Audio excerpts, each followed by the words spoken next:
Eu vou lê-lo de uma vez, então preste atenção, fique aqui comigo. Ó Deus, tu és o meu Deus forte. Eu te busco ansiosamente, lá na caverna. Tu és o meu Deus forte. Eu te busco ansiosamente. A minha alma tem sede de ti. Quem sabe a sede que ele tivera de Deus a vida inteira voltou a acontecer nessa hora em que ele estava destituído de tudo. Outra vez Deus cresce dentro dele. Meu corpo te almeja numa terra seca, árida, exausta, sem água. Eu te quero. Eu te preciso como o meu corpo precisa de água.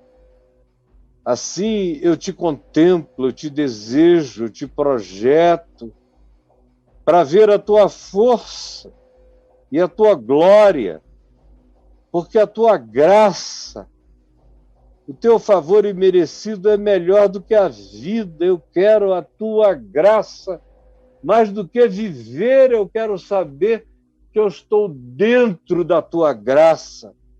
É difícil pensar na graça de Deus quando tem um filho teu querendo te matar e você está escondido. Parece que Deus se foi.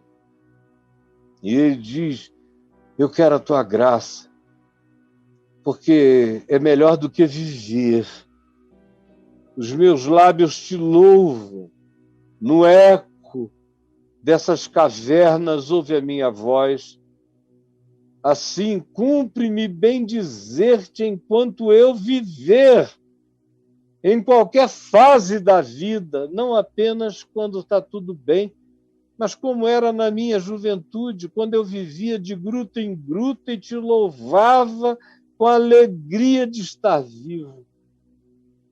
Em teu nome eu levanto as minhas mãos lá dentro da gruta e invocava o nome do Senhor. Como de banha e de gordura farta-se a minha alma. Hoje em dia isso aqui é um crime dietético, não é? Mas no passado não era. No passado as pessoas queriam comer a banha e a gordura, que é o mais gostoso. Quando eu tenho que cortar numa picanha aquela gordura todinha para não comer, para não entupir as minhas artérias e coronárias, eu faço isso com muita dor, porque eu adoro uma banha e uma gordura. Meu Deus, meu nome é Mocotó. Eu adoro chupar, roer, comer tudinho. Eu tenho essa coisa primitiva lá da caverna. Eu gosto de banho de gordura. E ele diz, assim como de banho de gordura farta-se a minha alma, alma, né, paz, no sentido de o prazer do meu ser, e com júbilo nos lábios a minha alma te louva. No meu leito, quando de ti eu me recordo, lá no chão, no pano, na capa estendida no chão da caverna, eu me recordo e em ti medito durante a vigília da noite. Tu, porque tu me tens sido auxílio toda a minha vida, desde que eu era apenas um jovenzinho. Tu me tens sido auxílio, à sombra das tuas asas eu canto jubiloso. A minha alma pega-se a ti, a tua destra me ampara. Porém, os que me procuram a vida para a destruir, e dentre eles estava o filho, Absalão, abismar-se-ão nas profundezas da terra, do Seol. Eles vão ser sepultados em sepulturas, em valas comuns, nos vades do deserto, aí cairão e aí ficarão.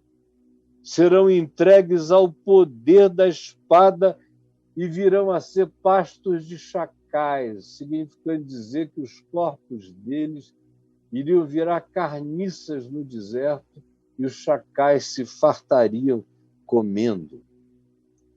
O rei, porém, o rei é ele, se alegra em Deus. Quem por ele jura Gloriar-se-á quem por ele nele confia. Gloriar-se-á, pois se tapará a boca dos que proferem mentiras.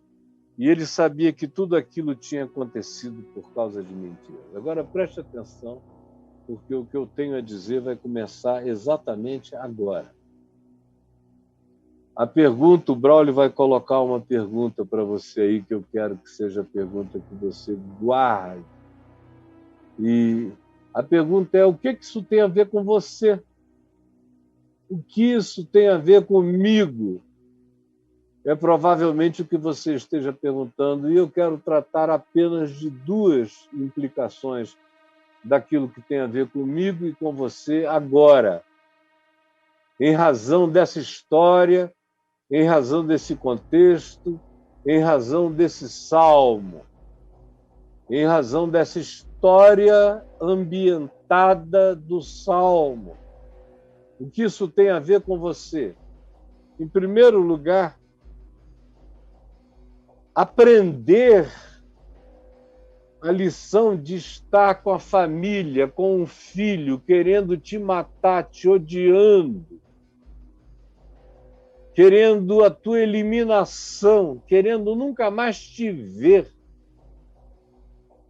o que frequentemente destrói a gente.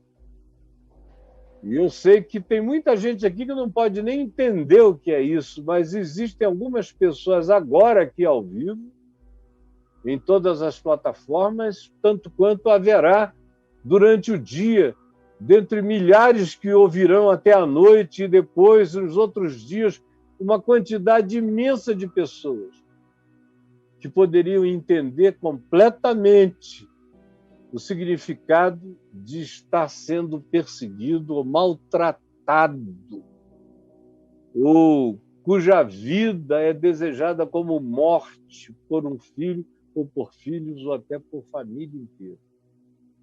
A primeira coisa no que isso tem a ver com você é o ensino. Você pergunta o que isso tem a ver comigo, e aí vem a primeira coisa que isso tem a ver com você, é que o ensino, bota aí, Braulio, meu amigo, para o pessoal ver, por favor.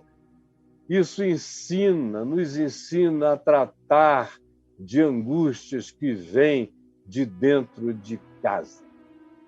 E eu queria que você repetisse comigo. Isso nos ensina a tratar de angústias que vêm de dentro de casa. Este salmo me ensina a tratar de angústias que vêm de dentro de casa. Eu nunca tive nenhum filho assim, graças a Deus. Os meus filhos sempre me amaram, todos eles, todos os que Deus me deu, me amaram. Mas eu já tive um filho que surtou durante 2 anos, o meu filho Lucas, e não era nada contra mim, era contra a vida. E me deu muita angústia de ver aquele filho se tratando mal. E não foram poucas as vezes que eu li os salmos, dentre os quais esse aqui, pensando na história de se ter um filho que se desgarra do espírito familiar e do espírito da sombra da paternidade, do amor paterno, que no caso de Davi era um xodó, mas não era uma prática de amor que chama, corrige, disciplina, exorta, anima, põe o filho no lugar e o ajuda a viver. Esse salmo, todavia, no drama final, quando Davi está dentro do buraco, com o filho querendo matá-lo e exércitos que o filho reuniu, lutando contra os homens que com ele, Davi, ficaram, é aí que ele faz essa oração na escuridão da noite, dentro do buraco, como algumas pessoas estão aqui comigo, dentro do buraco, na escuridão da noite. E esse salmo nos ensina a tratar a angústia que vem de dentro. E você trata essa angústia sabendo que o teu Deus é o teu Deus, que Ele é o Deus forte, que Ele te ama, que a graça dele está presente, ainda que você esteja vivendo a aridez da vida, sem ambiente para respirar, ainda que você se sinta exilado de tudo que foi paz e conforto da sua existência, você almeja pela graça, que é maior e melhor do que a vida, você almeja pela gordura do banquete da bondade de Deus na tua existência, e você crê que não será privado disto. No meio daquela agonia, você tem uma dieta de prazer a propor para si mesmo. E você sabe também que o Senhor tem sido o seu auxílio. Você lembra do passado e admite que o presente não tem o poder de mudar Deus em mim e nem para mim. O presente não tem o poder de mudar Deus em mim e nem para mim, quando eu digo a Ele com sinceridade que a sua graça é melhor do que a vida. E mais, quando a nossa alma se apega a Ele, quando a gente sabe que Ele nos ampara, não apenas quando os sinais do amparo têm a ver com bonanças, mas quando o sinal do amparo é o amparo no meio da angústia. Quando a gente entende isso, e quando a gente não fica com medo de que o tratamento atual da existência seja algo que se perenize contra nós, a gente sabe que esse mal tem um fim. É o que Davi ensina neste salmo, e que tem a ver com o espírito do evangelho, o espírito da fé, o espírito do bom combate, o espírito da esperança, o espírito da ressurreição, que diz: Lázaro, vem para fora. Ele sabia que sairia da gruta, vivo, ungido com a graça de Deus. É isso que, em primeiro lugar, a gente tem que aprender, porque o que este salmo ensina é a fazer com que a gente aprenda a tratar de angústias que vêm de dentro da nossa casa. E tem muita gente aqui sofrendo angústias que brotaram de dentro de casa, do marido perverso, que existe à margem do feminicídio, que espanca você, que odeia você e que é teu marido, de quem você não sabe se divorciar. Ou são filhos oprimidos por pais, ou são pais oprimidos por filhos, ou são avós despojados, empobrecidos e abandonados pelos seus filhos e pelos seus netos, que porventura estejam me ouvindo, filhos rejeitados pelos seus pais, filhos que estão no lugar de Davi, escondidos em alguma gruta, filhos que perderam a liberdade de voltar para casa. Este salmo nos ensina a tratar das angústias que vêm de dentro. E você vai ter que me ouvir 1, 2, 3 vezes e ler este salmo e se apropriar pela fé. Se apropriar pela fé. A fé se apropria desse bem, crê e diz: eu vou vivê-lo, eu vou praticá-lo. Aí vem uma segunda lição. A segunda lição para nós é essa que nos ensina a gente a, de fato, Preste atenção nisso, porque eu quero que você repita comigo. Não. A gente, quando aprende isso, entende isso, internaliza isso, a gente aprende a não permitir que coisas do coração impeçam sua paz com Deus. Coisas do coração impeçam a nossa paz com Deus. Quando a gente internaliza, quando a gente compreende, quando a gente toma posse, mesmo que nada tenha mudado, que continue tudo igual, Absalão está lá fora, os homens dele também, não veio nenhuma notícia de rendição, de pacificação, está tudo igual. Mas dentro daquela caverna, esse homem tomou posse daquela vitória. Não tinha ainda nenhuma vitória acontecendo. Só tinha uma derrota acontecendo, a derrota de quem resolveu trair o pai e se levantar contra ele. Esse já está perdido. Mas para o pai, que está escondido dentro da gruta, cercado pelo filho, ameaçado de morte, de ser degolado, o que esse salmo ensina nessa reação de um homem que não era nem de longe exemplo de perfeição, nem de longe, em vários aspectos da vida. Ele era extraordinário em muitos outros e era muito frágil e falível em vários outros. Um deles é nessa relação da intimidade da casa. Ele não sabia fazer isso e deixava os problemas virarem montanhas de amargura contra ele, como foi o caso de Absalão. Mas aqui, dentro dessa gruta, ele começa a recuperar o espírito que ele tinha perdido. O espírito que ele tinha perdido quando adulterou e não explicou nada para ninguém, e mandou matar o marido da mulher com quem ele estava adulterando, e foi se tornando um homem diferente daquele que todo mundo tinha conhecido quando ele era um jovem, apenas lutador pela vida e pelo bem, agora rei, com palácios, com concubinas, com corte, com uma realeza aduladora.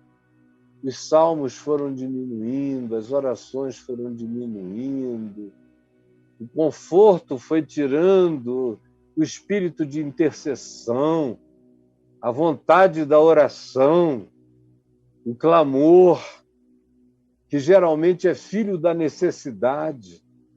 Quando a gente está com tudo posto, com os banquetes preparados, a oração é aquela que diz: "Oh, que bom!" e começa a comer. É na agonia, é na falta do pão que se clama.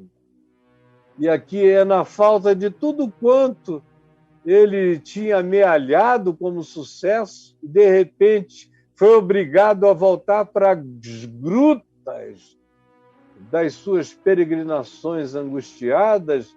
As orações voltam, os salmos são refeitos, o espírito do desejo de Deus, da confiança em Deus, de não ter nenhum bem, nenhum reforço, nenhum amparo, nenhum arrimo, a não ser o Senhor.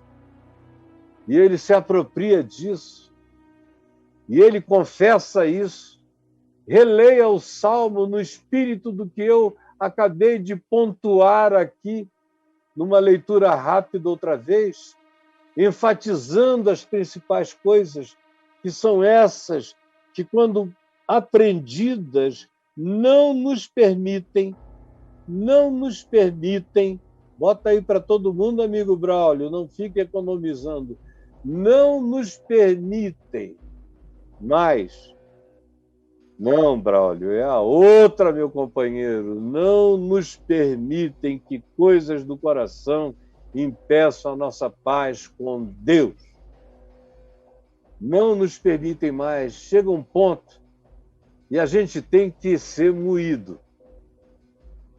O conforto não ensina isso, é o desconforto, é a angústia, é a perseguição, é o desvalor, é a perda da autoridade, é a relativização que nos colocam de volta no caminho da oração, da intercessão, do quebrantamento, da entrega, da confiança, da fé, que não vê nada, que não tem nada, mas que tem apenas a certeza das coisas que se esperam e a convicção de fatos que se não veem, e a eles se apega. E quando, pela fé, toma essa posse disso, a lição que fica é uma só.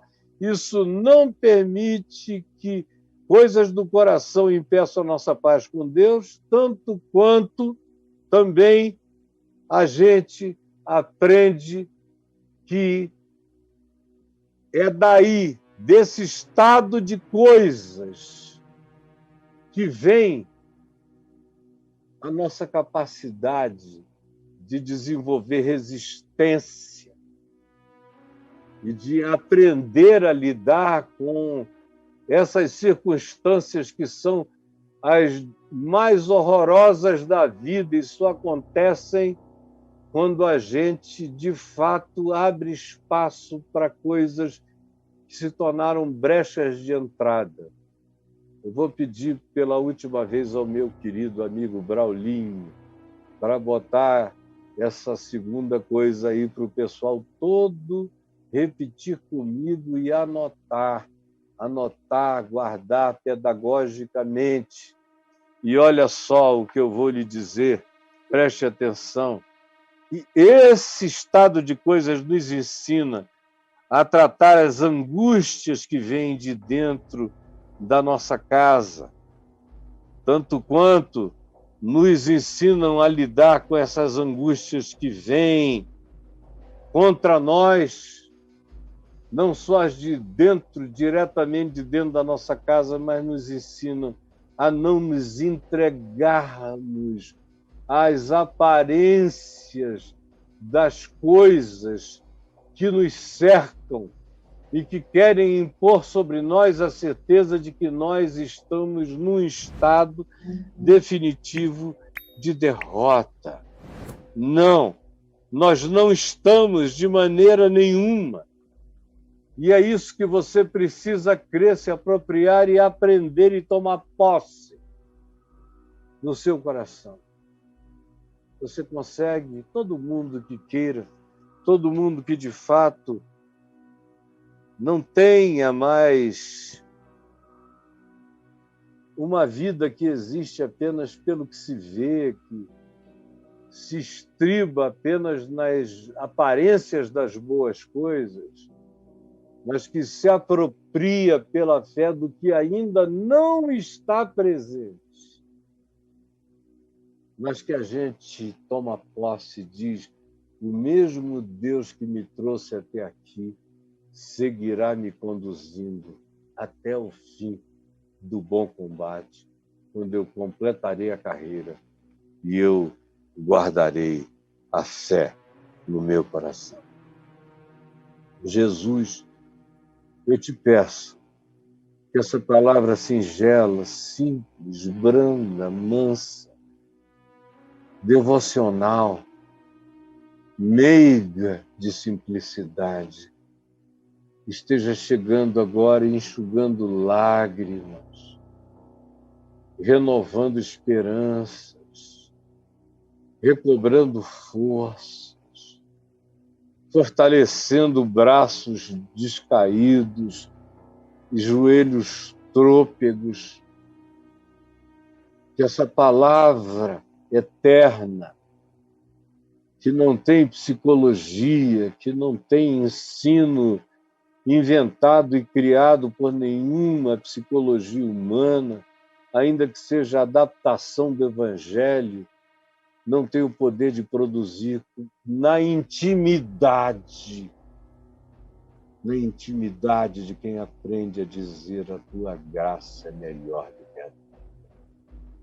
Os meus lábios te louvarão enquanto eu viver. Não importam os inimigos, as opressões, ou se eles brotam de dentro da minha própria casa, Eu não me entregarei às adversidades em tempo algum. A minha resposta, o meu escudo é a fé. Eu ando com a espada do Espírito. Eu tenho o capacete da salvação na minha cabeça. Eu estou vestido com a couraça da tua justiça, que não é minha, é tua em mim. Eu estou cingido com a verdade, calçado com o evangelho da paz. Imponho o escudo da fé e trago a espada do Espírito. Eu não tenho poder humano, mas as forças da minha milícia espiritual são imbatíveis. Eu não sou derrotável quando eu creio que a tua graça é melhor do que a vida. E quando eu creio que tu pões a tua destra e me chamas para debaixo do aconchego do teu amparo. É aí que eu me escondo, é aí que eu fico, é aí que eu venço, é aí que tu me honras e tu me glorificas. E eu peço que essa palavra, que é verdade, tenha seu cumprimento na vida de milhares de pessoas. Em nome de Jesus. Amém e amém.